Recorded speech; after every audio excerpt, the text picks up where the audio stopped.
ಆತ್ಮೀಯರೇ ನಮಸ್ಕಾರ. ಧ್ಯಾನ ಧ್ಯಾನ ಧ್ಯಾನ ಧ್ಯಾನ ಮಾಡೋದು ಹೇಗೆ?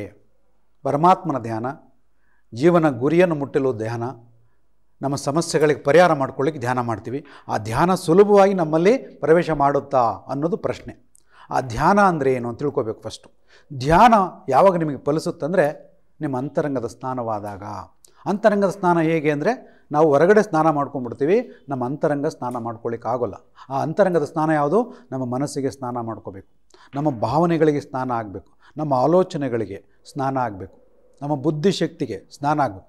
ಇದೆಲ್ಲ ಸ್ನಾನ ಯಾವುದರಿಂದ ಆಗುತ್ತೆ? ಚಕ್ರ ಧ್ಯಾನದಿಂದ ಆಗುತ್ತೆ. ನಮ್ಮೊಳಗಡೆ 7 ಶಕ್ತಿ ಕೇಂದ್ರಗಳಿದೆ. ಆ ಶಕ್ತಿ ಕೇಂದ್ರಗಳನ್ನು ಆ್ಯಕ್ಟಿವೇಟ್ ಮಾಡ್ಕೊಂಡಾಗ ಧ್ಯಾನ ಸುಲಭವಾಗಿ ನೀವು ಒಳಗಡೆ ಹೋಗ್ಬೋದು. ಅಲ್ಲಿವರೆಗೂ ಧ್ಯಾನಕ್ಕೆ ಒಳಗಡೆ ಹೋಗಲಿಕ್ಕೆ ಸಾಧ್ಯನೇ ಇಲ್ಲ. ಹೇಗೆ ಸಾಧ್ಯ ಅಂತಂದರೆ, ಆ ಚಕ್ರಗಳು ನಿಮಗೆ ಆ ಶಕ್ತಿಯನ್ನು ಕೊಡ್ತಾ ಇರುತ್ತೆ. ಹೂ ಥರ ಅರಳುತ್ತೆ ಚಕ್ರಗಳ ಶಕ್ತಿ. ಎನರ್ಜಿ ಸೆಂಟರ್ಸ್ ಪಾಸಿಟಿವ್ ಆದಾಗ ನೀವೇನು ಧ್ಯಾನ ಮಾಡ್ತಿರೋ ಅವು universal energy, Vishwashakti, cosmic energy ನಿಮ್ಮಲ್ಲಿ ಪ್ರವೇಶ ಆಗ್ತಾ ಇರುತ್ತೆ ಧ್ಯಾನದಲ್ಲಿ. ಅದಕ್ಕೆ ನೀವು ಧ್ಯಾನ ಮಾಡಬೇಕಂದ್ರೆ ಅದಕ್ಕೆ ಮುಂಚೆ ನಿಮ್ಮ ಶಕ್ತಿ ಕೇಂದ್ರಗಳನ್ನು ಆ್ಯಕ್ಟಿವೇಟ್ ಮಾಡ್ಕೋಬೇಕು. ಧ್ಯಾನ ಸುಲಭವಾಗಿ ಅಲ್ಲಿಗೂ ಸಿಗೋದಿಲ್ಲ. ನಾನು 1 ಕೋಟಿ ಜಪ ಮಾಡಿದೆ, ಲಲಿತ ಸಹಸ್ರನಾಮ ಓದ್ಬೋದು. ಆದರೆ ಅಂತರಂಗದಲ್ಲಿ ಆ ಶಕ್ತಿ ನೀವು ತೊಗೋಬೇಕಂದ್ರೆ ನಿಮ್ಮ ಹೂವುಗಳು ಅರಳಿರಬೇಕು. ಚಕ್ರಗಳ ಹೂವುಗಳು, ಎನರ್ಜಿ ಸೆಂಟರ್ಸ್ ಈ ಥರ ಅರಳಿದ್ದಾಗ ಆ ಎನರ್ಜಿ ಒಳಗಡೆ ಬರುತ್ತೆ. ಯಾವಾಗ ನಾವೊಂದು ಗ್ಲಾಸಿಗೆ ನೀರು ಇರಬೇಕು ಅಂದರೆ, ಕಾಫಿ ಟೀ ಹಾಕಬೇಕು ಅಂದರೆ ಆ ಗ್ಲಾಸ್ ಖಾಲಿ ಇದ್ದರೆ ಮಾತ್ರ ಆ ಕಾಫಿ ನೀರು ಅಥವಾ ನೀರು ತುಂಬಿಕೊಳ್ಳುತ್ತೆ, ಇಲ್ಲಾಂದರೆ ಚೆಲ್ಲೋಗ್ತಾ ಇರುತ್ತೆ. ಹಾಗೆ ನಮ್ಮಲ್ಲಿ ಏನೋ ಹಲವಾರು ಸಮಸ್ಯೆಗಳಿದ್ದಾಗ, ಚಿಂತೆಗಳು, ಒತ್ತಡಗಳಿದ್ದಾಗ ಈ ಧ್ಯಾನ ಫಲಿಸೋದಿಲ್ಲ. ಧ್ಯಾನ ಅಂದರೆ ಪರಮಾತ್ಮನ ಶಕ್ತಿ. ಈ ಅಷ್ಟಾಂಗ ಯೋಗದಲ್ಲಿ ಧ್ಯಾನ ಯಾವ ಭಾಗದಲ್ಲಿ ಬರುತ್ತೆ? 7ನೇ ಭಾಗದಲ್ಲಿ ಬರುತ್ತೆ. ಯಮ, ನಿಯಮ, ಆಸನ, ಪ್ರಾಣಾಯಾಮ, ಪ್ರತ್ಯಾಹಾರ, ಧಾರಣ, ಧ್ಯಾನ, ಸಮಾಧಿ. ಈ ಧ್ಯಾನವನ್ನು ಮಾಡಿ ನಿಮ್ಮ ಜೀವನವನ್ನು ಮುಕ್ತಿ ಮಾಡ್ಕೋಬೋದು. ಜೀವನದ ಶ್ರೇಷ್ಠ ಗುರಿಯನ್ನು ಮುಟ್ಟಲಿಕ್ಕೆ ಧ್ಯಾನ ಕಾರಣವಾಗುತ್ತೆ. ಆದರೆ ಧ್ಯಾನಕ್ಕೆ ಮುಂಚೆ ಮನಸ್ಸಿನ ಸ್ನಾನವಾಗಬೇಕು. ಆ ಮನಸ್ಸಿನ ಸ್ನಾನ ಯಾವುದ್ರ ಮೂಲಕ ಆಗುತ್ತೆ? ನಾವು ನಿಮಗೆ ವಿಶೇಷವಾಗಿ ಚಕ್ರ ಸ್ನಾನ ಮಾಡಿಸ್ಕೊಡ್ತೀವಿ. ಅದಕ್ಕೆ ಚಕ್ರ ಡ್ಯಾನ್ಸ್ ಹೇಳ್ತೀವಿ. ಚಕ್ರ ಡ್ಯಾನ್ಸಲ್ಲಿ ಇನ್ನರ್ ಕ್ಲೀನಿಂಗ್ ಆಗುತ್ತೆ. ನಿಮ್ಮ ಇನ್ನರಲ್ಲಿ ಏನೇನು ನೆಗೆಟಿವ್ ಇದೆಯೋ, ಬಾಲ್ಯದಿಂದ ಇಲ್ಲಿವರೆಗೂ ಏನೆಲ್ಲ ನೆಗೆಟಿವ್ ಎನರ್ಜಿ ನಮ್ಮಲ್ಲಿ ಸೇರ್ಕೊಂಡಿರುತ್ತೋ ಚಕ್ರ ಕ್ಲೀನಿಂಗಲ್ಲಿ ಹೊರಟೋಗುತ್ತೆ. ಅದಕ್ಕೆ ಇನ್ನರ್ ಕ್ಲೀನಿಂಗ್, ಇನ್ನರ್ ಬಾತಿಂಗ್ ಅಂದರೆ ಆಂತರಿಕ ಸ್ನಾನ, ಆಂತರಿಕ ಶುದ್ಧೀಕರಣ. ಆಂತರಿಕ ಶುದ್ಧತೆಗೆ ಪರಮಾತ್ಮ ಒಲಿಯೋದು. ನಿಮ್ಮ ಗುರಿಯನ್ನು ತಲುಪಲು ನಿಮ್ಮ ಅಂತರಂಗ ಶುದ್ಧಿ ಬಹಳ ಮುಖ್ಯ. ಆ ಶುದ್ಧೀಕರಣ ಮಾಡ್ಕೊಳ್ಳೋದಕ್ಕೆ ಚಕ್ರ cleaning, salt therapy, aroma therapy ಅಂತ ಹಲವಾರು ರೀತಿಯ ಟೆಕ್ನಿಕ್ಸ್ ಇದೆ. ಇದೆಲ್ಲ ಪ್ರಾಕ್ಟಿಕಲ್ ಆಗಿರುತ್ತೆ, ವೈಜ್ಞಾನಿಕವಾಗಿರುತ್ತೆ, ಸೈಂಟಿಫಿಕ್ ಆಗಿರುತ್ತೆ. ಆದ್ಮೇಲೆ ಇದೆಲ್ಲ ತಿಳ್ಕೋಬೇಕು ನೀವು.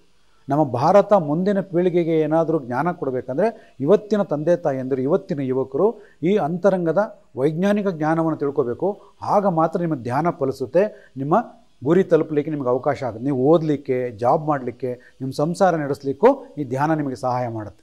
ಈ ಧ್ಯಾನದಲ್ಲಿ ನೀವೇನಾದರೂ ಏರುಪೇರು ಮಾಡಿಕೊಂಡ್ರೆ ನಿಮ್ಮ ಜೀವನದಲ್ಲೂ ಏರುಪೇರು ಆಗುತ್ತೆ. ಅದಕ್ಕೆ ಅಂತರಂಗದ ಸ್ನಾನ ಆಗಿ ಆಮೇಲೆ ಧ್ಯಾನ ಮಾಡಿ. ಅಂತರಂಗ ಸ್ನಾನ ಹೇಗೆ ಮಾಡಬೇಕು, ಅಂತರಂಗ ಧ್ಯಾನ ಹೇಗೆ ಮಾಡಬೇಕು ಅಂತ ನಾವು ನಿಮಗೆ ಸ್ಪಷ್ಟವಾಗಿ, ಕೂಲಂಕುಷವಾಗಿ ನಿಮ್ಮ ಎನರ್ಜಿ ಟೆಸ್ಟ್ ಮಾಡಿ ಅದಕ್ಕೆ ಹೀಲಿಂಗ್ ಮಾಡಿ, ಧ್ಯಾನ ಹೀಗೆ ಹೋಗುತ್ತೆ ಅಂತ ನೀವು ಸ್ಪಷ್ಟವಾಗಿ ಅನುಭವ ನಾವು ತಂದು ಕೊಡ್ತೀವಿ. ನಿಮ್ಮ ಅನುಭವಕ್ಕೆ ಬರುತ್ತೆ ಧ್ಯಾನ ಮಾಡ್ತಾಯಿದ್ದೀನಿ ನಾನು ಅಂತ. ಆ ಶಕ್ತಿ, ವಿಶ್ವಶಕ್ತಿ, ತಂದೆ ತಾಯಿ ಆಶೀರ್ವಾದದ ಶಕ್ತಿ, ಗುರುಗಳ ಆಶೀರ್ವಾದದ ಶಕ್ತಿ, ನಿಮ್ಮ ಇಷ್ಟ ದೇವರ ಆಶೀರ್ವಾದದ ಶಕ್ತಿ ಎಲ್ಲ ಬರೋದು ಧ್ಯಾನದ ಮೂಲಕ ಮಾತ್ರ. ಆ ಧ್ಯಾನ ಸುಲಭವಾಗಿ ಎಲ್ಲರೂ ಮಾಡೋಕ್ಕಾಗಲ್ಲ. ಧ್ಯಾನದ ಮಾರ್ಗವೇ ಇದು, ನಾವು ಹೇಳ್ಕೊಡುವಂಥ ಕಾನ್ಸೆಪ್ಟ್. ಚಕ್ರ ಧ್ಯಾನದೊಂದಿಗೆ ಧ್ಯಾನ ಫಲಿಸುತ್ತೆ. ನಿಮ್ಮ ಇಷ್ಟ ದೇವರ ಶಕ್ತಿಯನ್ನು ಪಡ್ಕೋಬೋದು, ನಿಮ್ಮ ಗುರಿಗಳನ್ನು ಮುಟ್ಬೋದು, ನಿಮ್ಮ ಎಕ್ಸಾಮಲ್ಲಿ 100% ರಿಸಲ್ಟ್ ತೊಗೋಬೋದು. ಅದಕ್ಕೆಲ್ಲ ಕಾರಣ ಯಾವುದು? ಧ್ಯಾನದ ಶಕ್ತಿ. ಧ್ಯಾನ ಮಾಡಿ ನಿಮ್ಮ ಜೀವನವನ್ನು ಪಾವನ ಮಾಡ್ಕೊಳ್ಳಿ ಅಂತ ಹೇಳ್ತಾ ತಮ್ಮೆಲ್ಲರಿಗೂ ಸ್ವಾಗತ ಕೋರ್ತಾ ಇದ್ದೀನಿ. ನಾನು ಡಾಕ್ಟರ್ ಚಕ್ರಯೋಗಿ ಗುರೂಜಿ, ಚಕ್ರಯೋಗ ಫೌಂಡೇಶನ್, JP ನಗರ, ಬೆಂಗಳೂರು. ಇಂಟರ್ನ್ಯಾಷನಲ್ ಹೀಲರ್ ನಾನು.